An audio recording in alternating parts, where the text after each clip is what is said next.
A Supreme Court case out of Colorado legalizes some kinds of discrimination by businesses. The impact of the case is likely to be quite narrow. The Denver Public Schools' final safety plan leaves details to be determined on armed officers in schools. Two of Denver's most visible buildings on the city skyline appear headed for foreclosure.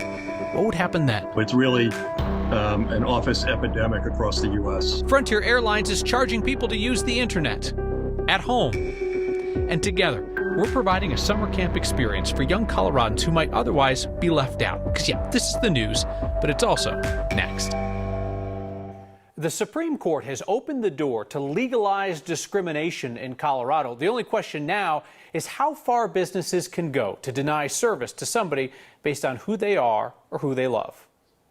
The court's decision creates a First Amendment exception, or a loophole, to this basic principle that we have celebrated, that any business who opens up his or her doors has to serve all comers.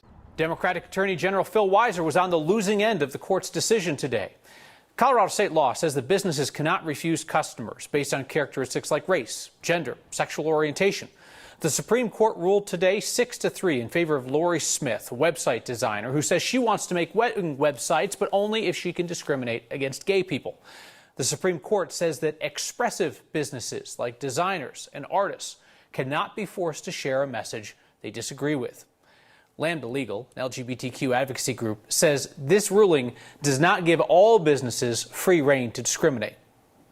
This decision describes this wedding website designer as engaging in what it called speech for pay, and described her as taking commissions from very select clients in order to create a narrative of her own choosing and to engage in her own creative artistry.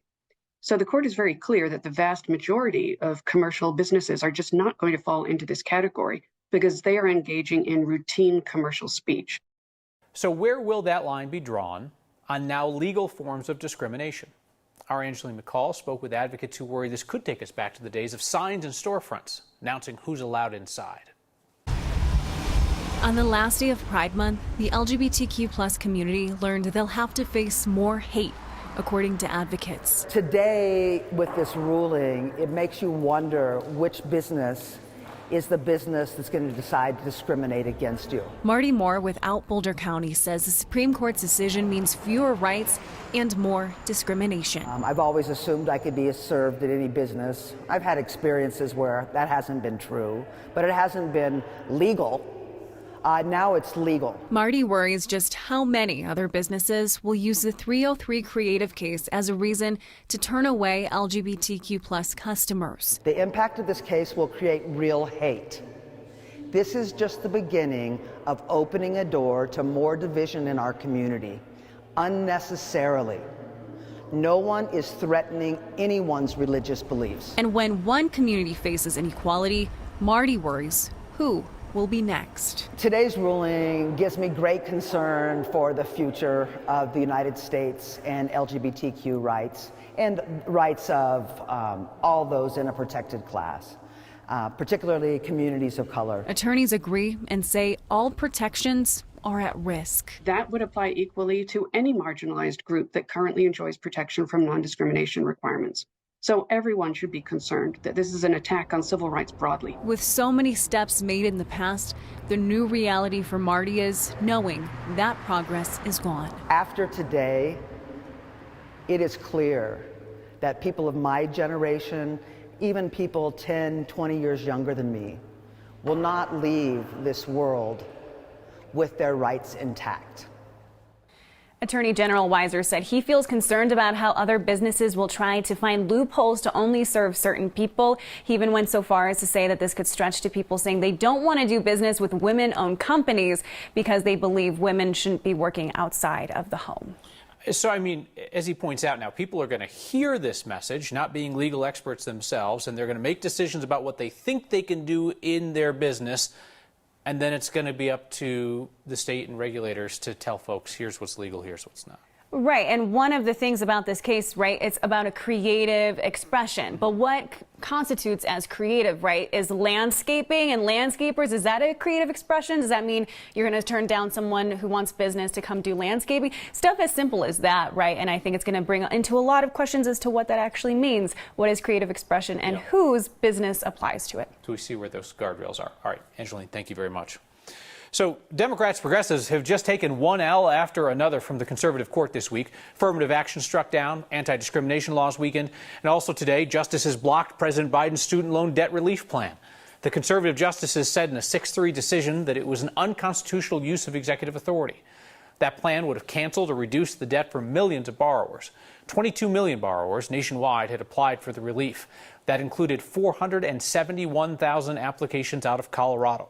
The Biden administration says 295,000 Coloradans had already been approved for debt relief, which they now will not receive.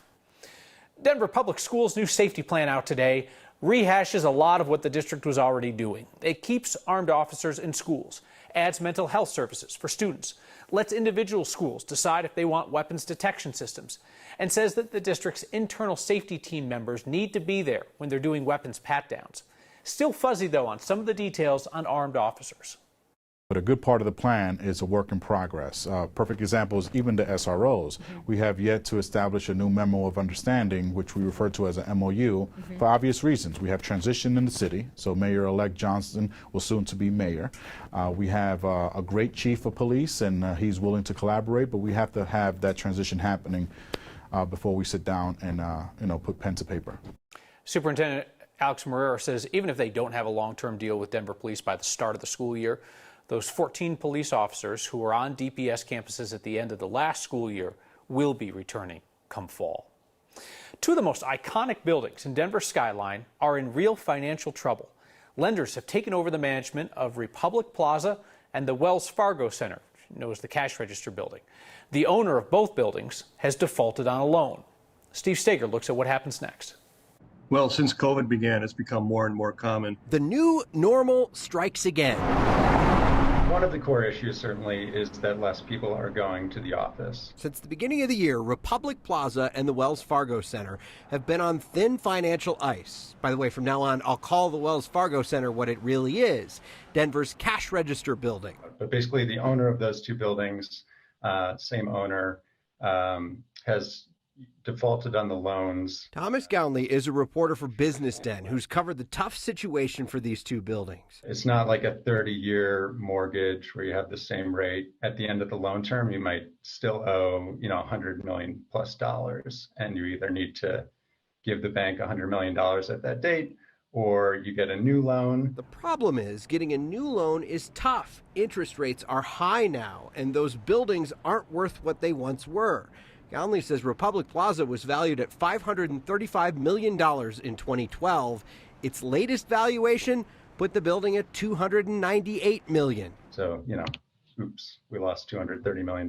The cash register building was worth $475 million in 2019, now $287 million. One of the problems, people aren't coming back to the office, and companies are downsizing on office space. So it's really an office epidemic across the U.S. Manus Clancy is an analyst who tracks commercial leases in the U.S. Almost every major city in the U.S.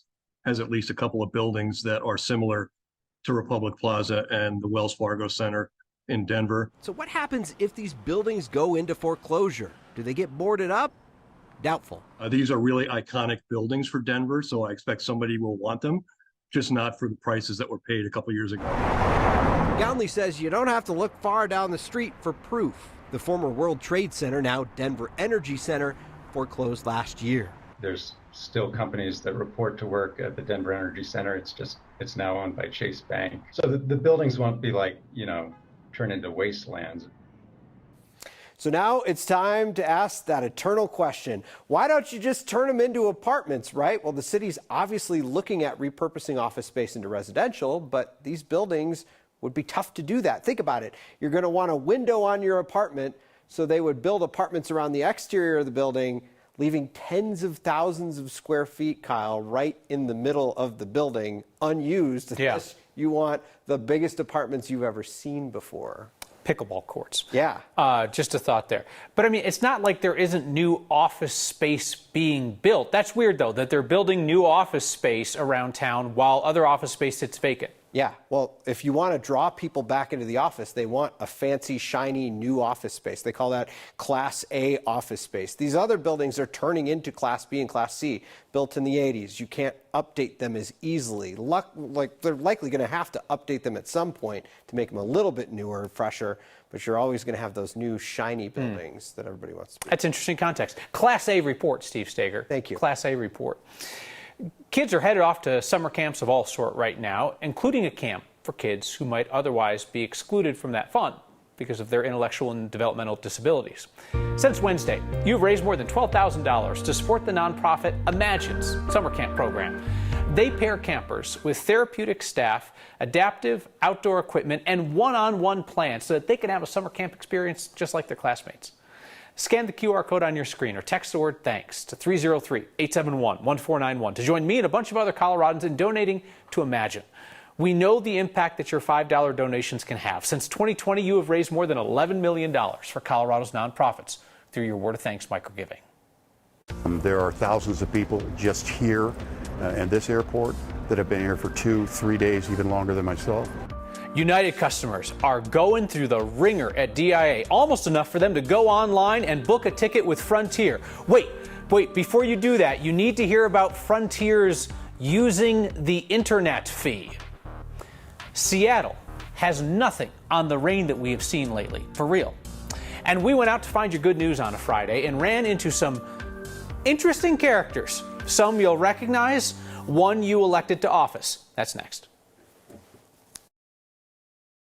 We'll take a gloomy day over a stormy day any day, but to the east and west, they got some severe weather really early. Our Corey Reppenhagen spotted this tornado south of Strasburg late this morning, and there was another tornado touchdown this morning in Park County.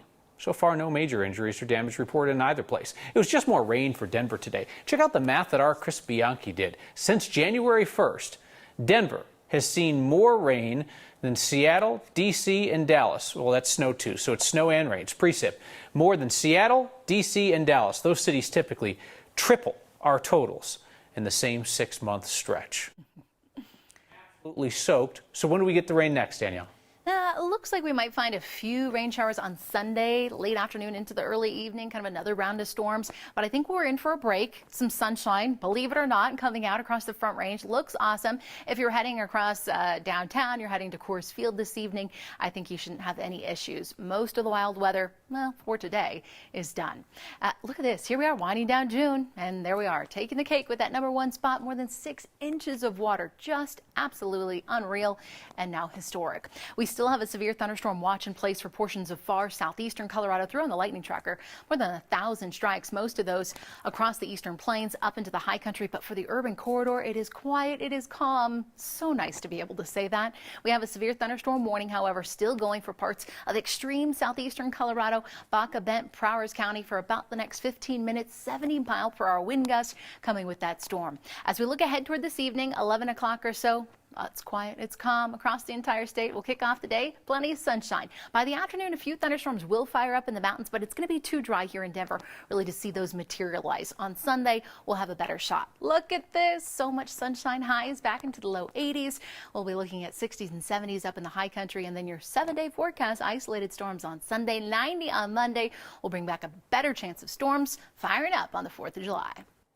United Airlines is scrambling to find a way out of town for thousands of passengers still stranded right as we go into the busy travel weekend. United says it has made meaningful improvements, which I suppose is meaningful just to the folks who are now unstuck at DIA. United said this afternoon they expect the delays and cancellations will decrease over the weekend. FlightAware reported 930 delays, 140 cancellations at DIA so far today. That's not just United. And the airport's warning people they can continue to expect delays due to the severe weather. Frontier Airlines has found yet another way to nickel and dime us. A charge for using the internet at home to buy a plane ticket. Viewer named Cameron tipped us off on Instagram to a surprising upcharge, a $23 carrier interface fee. Frontier's website, in fact, says that $23 carrier interface charge applies to every ticket purchased through Frontier's website or over the phone. So for real, they want you to drive out to the airport and buy a ticket in person in order to avoid the fee. When I fly Frontier, I like to take a pocket full of quarters because I'm not certain that the oxygen masks require that, but I would hate to be asking the flight attendant for change during an emergency. My good news is I have the weekend off and I'm down at Fan Expo. But that's not the only one with good news to share. We end the week the way we always do, but in some interesting places with something to smile about. That's next. Never know what or who you might see at the Fan Expo in Denver, but we did know that we would find Coloradans ready to share their good news, because wherever we go, all you have to do is ask. We all come here to Fan Expo for lots of different reasons. We come here to find our community. Hi.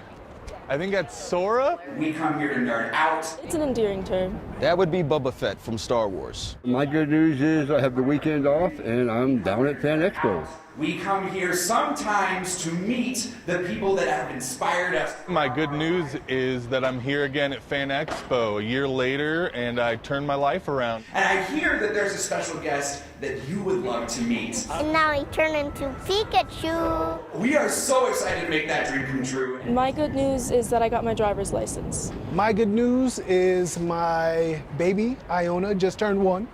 So I just want to say happy birthday to her. Mr. Christopher Lloyd.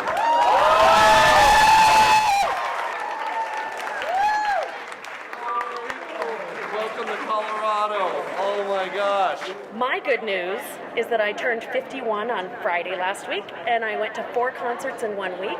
My good news is that I was going to graduate college this previous semester, May 2023, but I decided to take an extra year because I want to take more classes. My good news is I got to meet Christopher Lloyd this week, who's in town for Fan Expo here in Denver. Our good news is that we finally got an apartment and we're going to start school in the fall. My good news is that I'm the CEO and founder of our nonprofit foundation, CBR Kids. Our mission is to provide free comic books, activity books, and novels to the kids admitted to the Children's Hospital on a monthly basis. And have fun at Fan Expo. See, absolutely everybody has good news. Fan Expo in Denver is in town through the weekend, so just don't be alarmed if you see stormtroopers downtown. I am told that your feedback is extra spicy tonight, so stick around for that.